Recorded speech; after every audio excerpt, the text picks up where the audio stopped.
Hey, everybody, and welcome to another edition of Volusia Flagler Cares, a weekly podcast that shines a spotlight on our local nonprofit groups and organizations, the people that run them. We promote their special events, their fundraisers, and we're happy to do that. I'm your host, Kelly LaCombe. Thanks for tuning in. In today's episode, we're going a little off script. We tend to do that periodically from the traditional nonprofit organizations that we usually feature. Uh, but we've invited, I met this guy a while ago, and what he was doing was exactly what I believe needs to be getting done. And I met Kevin, the headmaster of a very unique charter school, making some huge waves on a statewide level, and they have some exceptional programs. They have exceptional guidance. The staff is tremendous, and they have the receipts to back them up. That's the best part about all of it. Mm. So my guest today is Kevin Meyers, headmaster and CEO of Rain Homeschool Entrepreneurial Academy. Thank you. Welcome, Kevin. How you doing? Thank you for having me. I'm doing great. How about yourself, Kelly? Great, great. All Now, right. I had asked Kevin to kind of send a little bit of information about himself. We like to share that with our audience because we know it's not just the organization people are investing in, donating in, volunteering for.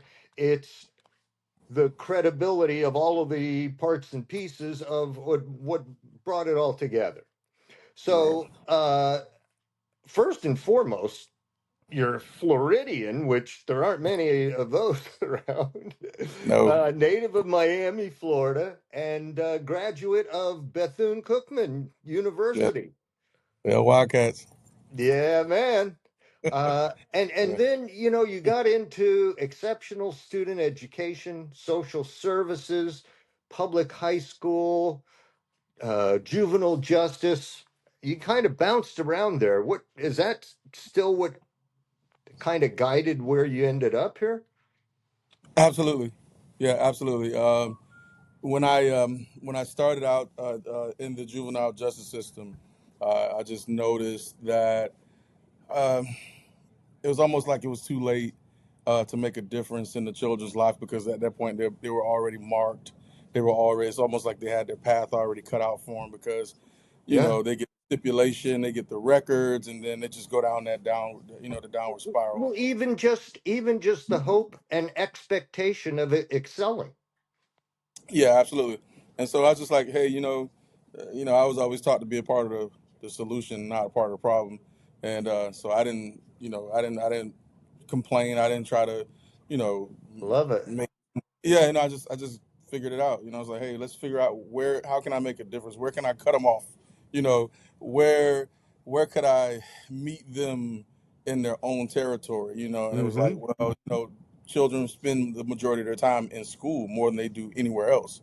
You know, from the age Yeah. 5 until 18, if you think about it, they spend more time at school than they do at home most times. So Right. and so in a sense, you become uh, teachers or educators or coaches all alike. They become kind of like surrogate parents in a sense, Sure. and that's where the opportunity presented itself. And I said, well, hey, you know what? I played football all my life, and then that's what I did. I went in as a football coach. So I transitioned from the juvenile justice system and went straight into education. I actually taught at Pine Ridge High School right before. Do you remember the Great Recession when when Yeah. everything happened back in '08? Yeah. Yeah. So that was my first year teaching in the public school system, but that was also the first year that Volusia County laid off over 235 teachers Oh, I because of do the cuts. remember. Yeah. And I was actually a part of it because the way it went was last one in, first one out. Oh, yeah. Seniority rules, man. This is Yeah. it's a So, but union. but Kelly, here's the thing. I thought I was secure, man. I was a head JV football coach. I coached track. I coached basketball. I did the bus loop duties. I mean, I was doing lunch monitor. I thought I was safe. You were indispensable. I was safe. I was indispensable. And it's just like, oh man. And at that time, Mr. Russell, Mr. Tom Russell, the late Mr. Tom Russell, who he actually went on to become the superintendent, he had to break the news to me. And then when I walked in the office, he was in tears. He literally was in tears, and he was like, "Coach, if it was me, I wouldn't even look your direction, But Yeah. because of politics and all the other stuff, it is what it is. The tenured teachers get to stay, and all the rookies have to Yeah. go. Well, it's not a merit-based system. No, not at all, not at all. And again, and what's funny? I'm not bitter about it. I'm actually happy that it happened, because that's what sparked Right. us to go into doing our own thing. You know what I When you mean? heard So the it's like, calling, man. come on, man. So I didn't sit around and cry and put. I just did. Yeah. I did something. To say, hey, this is. I see it. I said, I know this, and it took me just a year just to weave myself into that fabric like that. And I'll until bet. this day, till That's this a day, I tough still thing have to take, students. man. No, till this day, I still have students from just that 10-month period that still keep in touch with me today. Today, yeah, Man, yep. that has got to be a great feeling. I No, it when I is. was It is. at one version of the academy at one Yeah. time, Yep. and the thing that I noticed that stood out was number one was the uniforms. Uh, then number two was every single thing was yes sir, no ma'am. Yeah. I mean, Yeah. just as polite. And I think that it's when you start bringing kids around, when you start trying to get that next level in life, which is what we've got to try to prepare them for, Right. uh, it's it's going to be the small things that get Absolutely. you over. It's just Absolutely. natural to assume you're already at this level. What are you over and above that different? And it could be simple. Yeah. No, and that's something that we teach as well, and that's why we get the level of respect that you experience, and that's not something that is like a performance. It's embedded. The children choose to do that. It's not like, oh, we're cracking whips or anything. It's just we paint pictures. We show Hmm. them the we show them what could be and what's the other option. And that's what a great Sure. educator does. An educator is different from a teacher, and a lot of people don't know that. You know, Teachers give instructions, educators ask questions, and they show Right. you, Okay. and they show you, and they show you. They give you examples, and they Right. draw it out of you. You know what I mean? So, like, actually, the word educate, it actually means to pull out. You know what I Really? mean? So, yeah, Huh. it's a Latin word. It means to pull. It means to draw from within. So and so in that sense, yes, and that's where we take our approach is we don't give a ton of instructions. We're not trying to tell the children what to do. We're asking them to make their own decisions and based on what they see and observe, and then they can come to their own Hmm. fundamental understanding of what they should do and what they shouldn't do. And so from there, that's where we have our success. And so we don't want any more parrots. We want individual thinkers. You know what I mean? And so we tell them all the time. We say, "Hey, you keep thinking before they make it illegal." So, so, Well, so we won't go there, but I know what you mean. I know, man. That's just it. So again, it's just the respect. We just teach that because manners, being polite, that stuff doesn't cost much, but it can set you apart. You Well, know. I'll never forget. I was, and I can't remember. It was one of the, old time comics, and he even said to some lady, and he goes, "You're not much to look at, but boy, you'd be much better with a smile on your face." Come on, wow, come on. And it was like, you know what? In a way, he's right. She's got Yeah, this whole pinched, just face and, pissed off at the world. And, yeah, just sometimes the simplest things, like you say, the yeah, respect and yeah.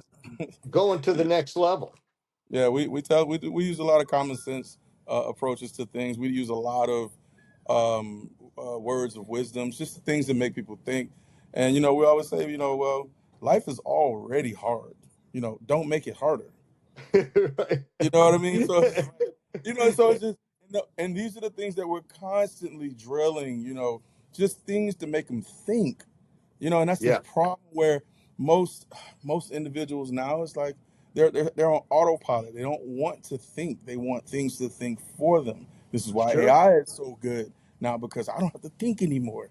I just pop a little few words in and I just say, oh, and it just thinks for me, and I'm okay. And there's nothing wrong with AI. It's a cheat code, and I'll use it. I do But too. yeah, But absolutely, I know what to put in before absolutely. I know what I'm getting back out. And you can't trust that stuff. No, no. It's almost like how Wikipedia was when it first started out. You know. Well, I me and my partner, we actually, well, you met Curtis, I think. Yeah, yeah. I Uh, have. I have. we went and well, hell, let's sorry, I keep getting on into other things here. I want to talk about I'm you sorry, and man. the Rain Academy. It's okay. But It's okay. anyway, so how did you get involved with AAU track and field? So again, coming from Miami, it's either two ways that you make it out. You're either a heck of an athlete, Right? or you're a rapper or a singer. Sure. So I couldn't rap, and I barely could hold a note. So I chose athletics. And I was fairly good at it. So from the age of 7 all the way to 21, I was in athletics. I ran track and played football and basketball and everything. So, and when I got here, when I came here to when I got here to Daytona and graduated from Bethune-Cookman, Hmm. again, I was always looking at how can I leave my fingerprint somewhere. And Sure. again, the only thing I knew was athletics. I knew I can train anyone. Matter of fact, and that's what I did. I chose I was always challenging myself. I said I can make anybody faster. I said just bring them to me. I don't care. The slowest Right. person on the face of the earth, just bring them to me. I guarantee you. And No, then I that know was what like you're talking about. was Exactly. that. So people were like, "Yeah, right, all right." So they wanted to see if I can back up what my mouth was saying, and sure enough, and I made people believers, and so that's how I got into AAU. I wanted to basically start my own program and basically take over, the world. But it was only it wasn't the timing. But I'm still associated with the club, and I still coach and we still do things like that. So that's why I joined the AAU. And Man, that's 10 years though. That's a long time it's actually doing more than that now. oh, is it? Oh, okay. Yeah, yeah, So tell me about, we're coming up on Christmas, uh, and you guys are, I don't know if it's the school or just you, but you do some meals and Christmas gifts for yeah, people in the community. yeah, yeah, absolutely. And again, this time of the year is my favorite time of the year. From it's like I wish I had November and December all throughout the year. Just because people just seem happier. You know what I'm saying? Like it's Yeah, just something in the air, and I don't know if it's because it gets a little cooler and it's not as hot. All right, now it's not as hot, and so we don't have to be as mean and angry.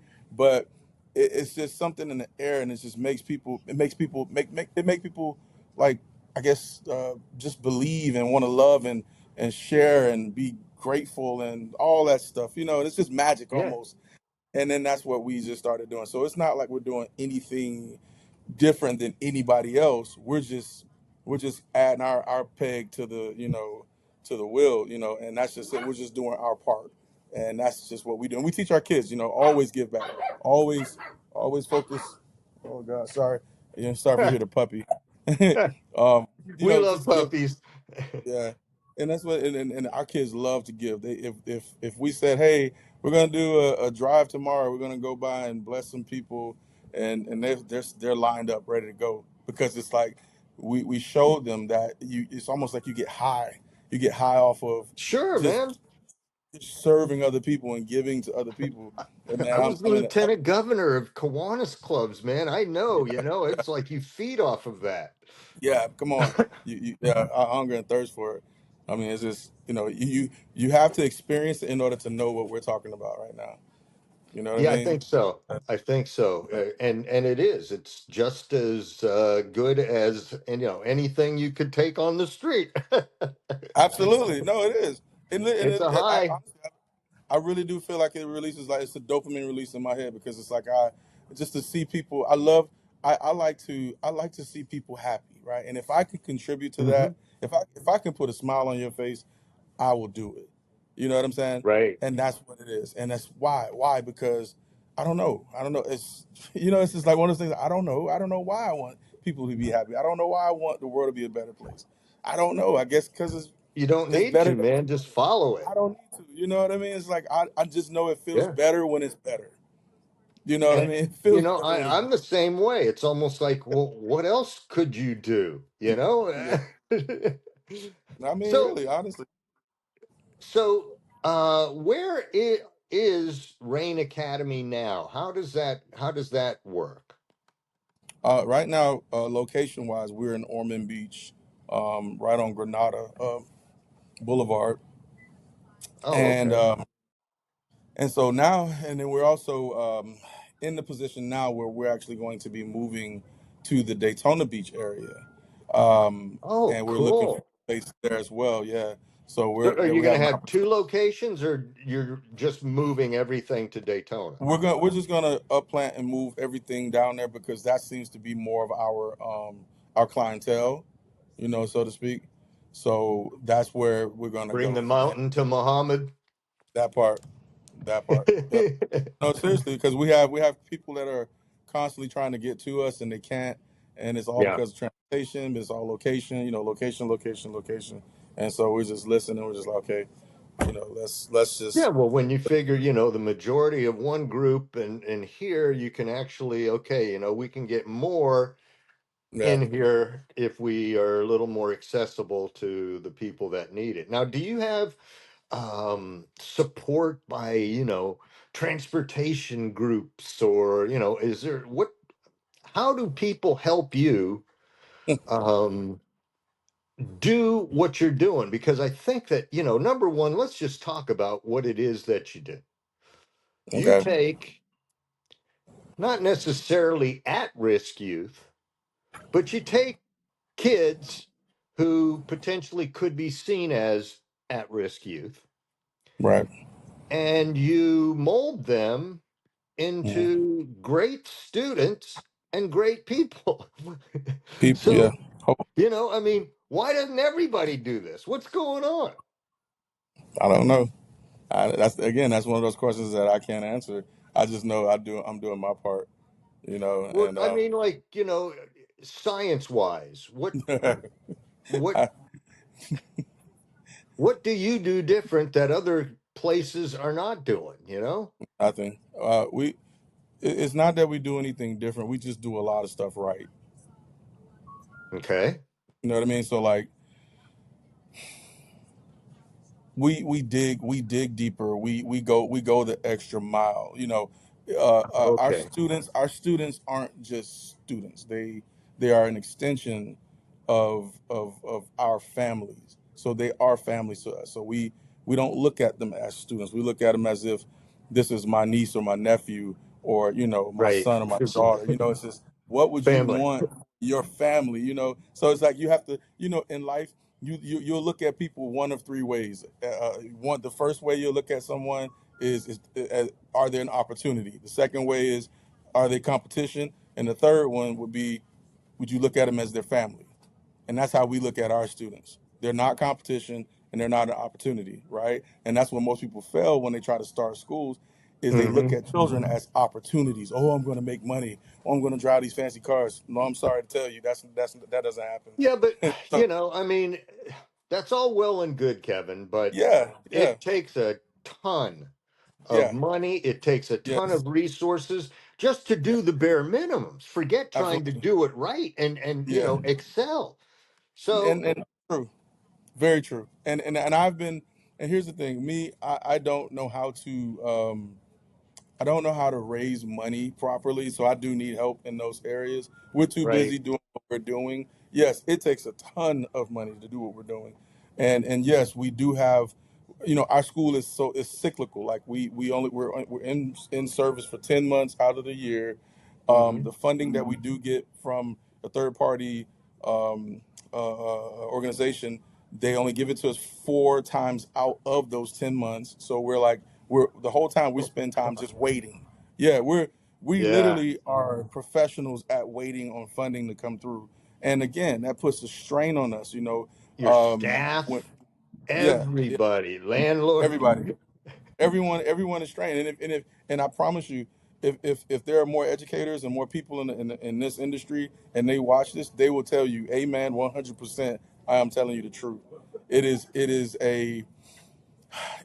a very difficult, a very daunting task to take on this what we're doing. And again, there are more and more teachers walking away from this industry because the salaries are not competitive.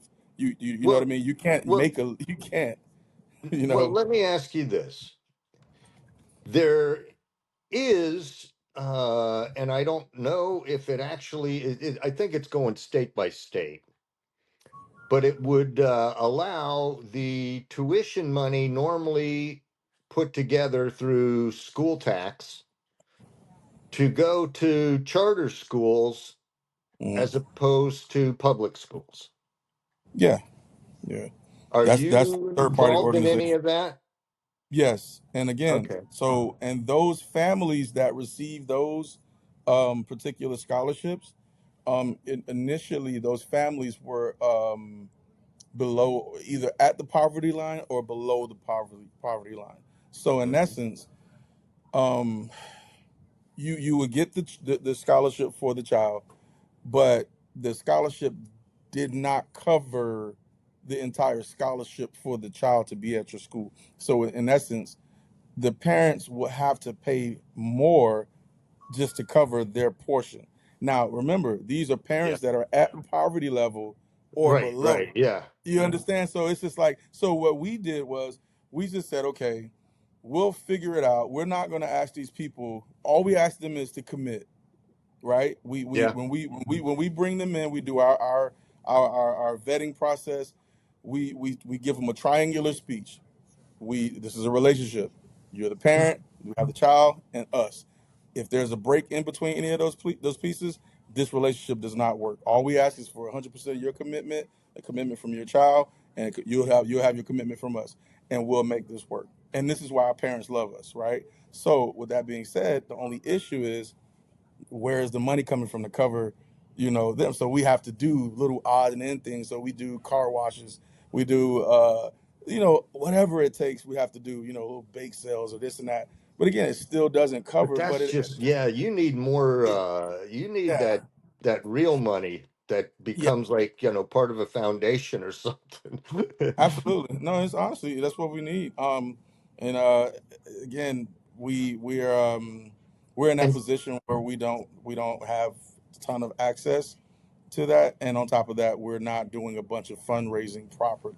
We're not right, doing it, right. and so I can Well, definitely admit I that. one thing I do want to say, I'm as you know, Kevin, we've talked a few Hmm. times. I Yes. call balls and strikes exactly the way I see them. Yeah. Uh, but I do think that for the African American community, Hmm. that some balls have been dropped. Yeah. And what you guys are doing, although it seems like just phenomenal, that's kind of what we need to do, is to think beyond, and it is great, which I'm telling you, when I was at that school, just talking to your students, it Yeah. was inspiring. Man, I appreciate it. Thank you. It So, really means a lot. Yeah. well, so if you can get some of that funding, and hopefully somebody will be watching this and go, oh man, I didn't know. uh but it is, Kevin. I just think that we may have lost a generation. Again, Mm. ball strikes. Yeah. But I do think that initiatives like yours are what's going to bring it around. Yeah, It's the absolutely. actually it's the only thing that can bring it around. It's the only it's the only highway right now that we have, to bring things around. So like it with us, we even took on another initiative. We hear people all the time say, they don't teach that stuff in school anymore. They don't teach that stuff in school anymore. Right. I remember when I was in school, they used to teach cursive. I remember when they used to teach us how to write a check, and they used to teach us how to balance a checkbook, and da da da. And we're listening, right? So we're Sure. constantly listening. So we're like, okay, well, they're not going to say that with us. We have first and second graders that write in cursive. Our kids know how to balance a checkbook. They know how to go to the bank and do deposits and stuff. So, and these are things that we're going the extra mile. We're doing the Right. extra. We're going Well, the see, the there's whole nine. there's there's education Yep. and there's life skills. Yeah.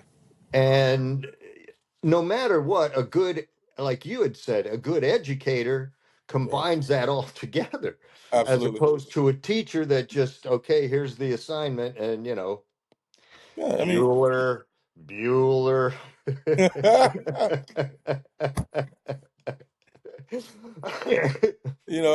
and again, our tagline is the world is our classroom. So these four walls, they don't pin us in at Right. all. We would much rather be outside this classroom. And again, it's why uh, we will learn about different countries, and then we'll travel there. Right? Wow. My most favorite trip was when we went to Colombia, and Wow. we were able to experience a side of Colombia that the average person won't, Right.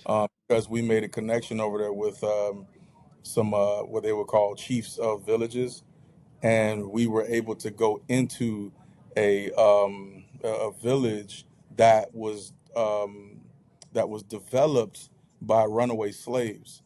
That when the conquistadors and everybody came over there, these people Hmm. ran for the hills, and that area is called Palenque, right? And so we were able to go in there. The chief of the village allowed us in there. We had to stand. Man, it's serious.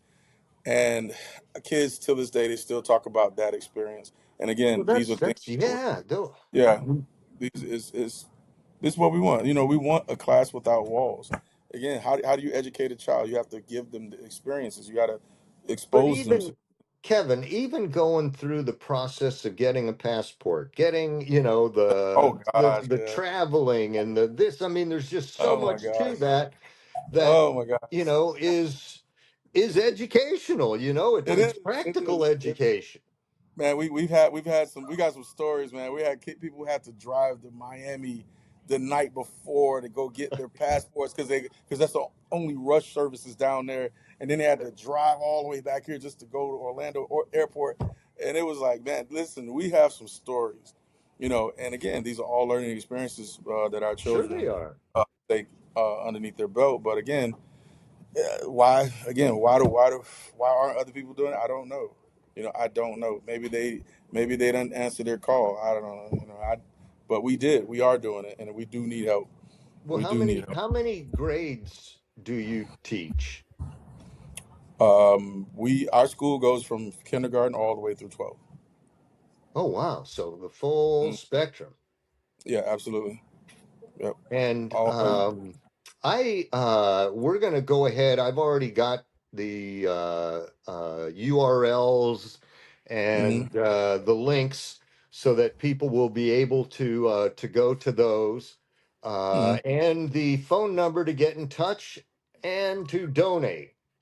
Right. Um, and I even have info at rainhomeschooling.com.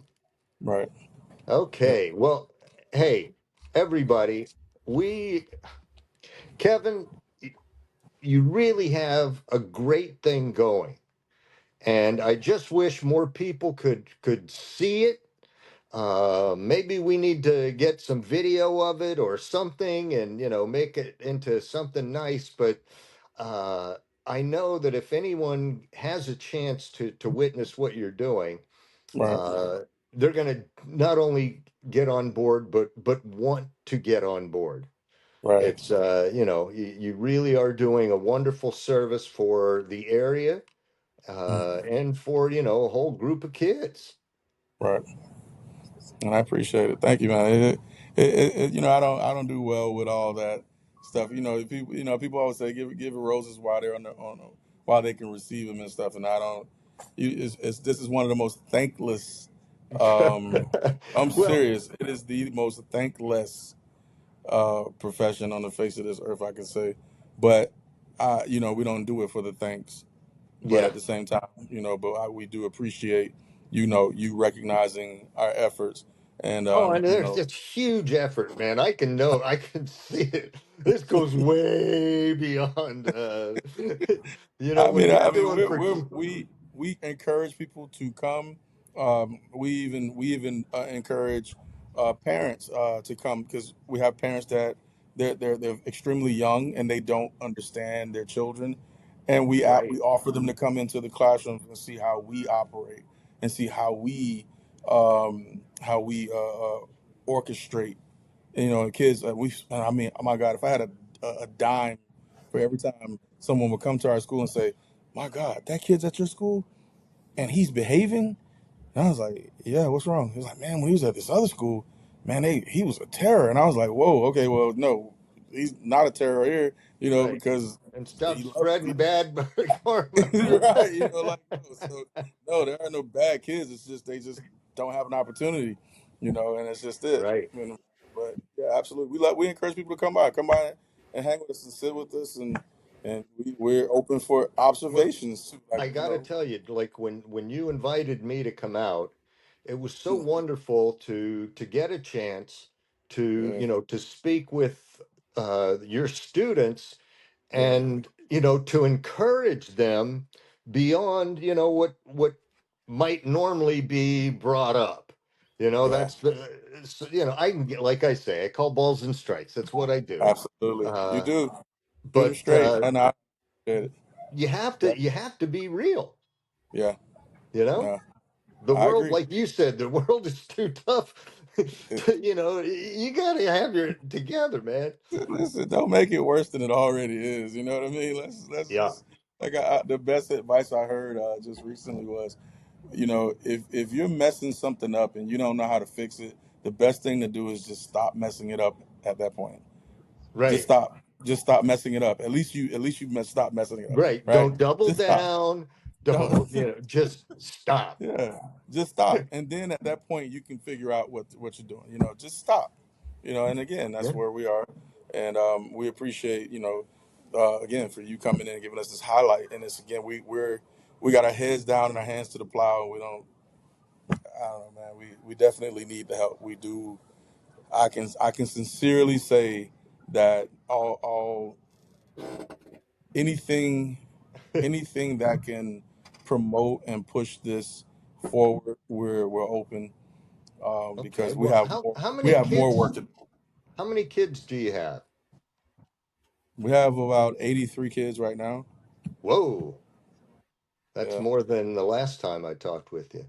hmm And if we were in Daytona, which we're going, it'll be double. It could be double that. Right, right, right. You know, Well, it's just again, it. Kevin, I know that there will be people that'll hear about it. I hope they get in touch with you. And, I hope that when we send you this thing, you can send it back to other people, and let them know here's what we're doing. But this way, you don't have to ask. I'm asking. And damn it, people need Right. to donate. And whether if they can't donate, then they need to volunteer. There it is. Yep. Absolutely. Hey, man. Uh, I All right. appreciate Well, that. listen, that's the end of another exciting episode of Volusia Flagler Cares, with Kevin Meyers from Rain Homeschool Entrepreneurial Academy. Uh, Mhm. Next week, our guest will be Tommy Mills, the Kiwanis, Florida governor, and then their chief recruiter, Todd Smith, to talk about the state of nonprofits, fundraising, volunteering, and how each Kiwanis club is adapting. Thanks so much for listening and watching. We'll see you next week on Volusia Flagler Cares. Take care. Bye bye. Bye bye.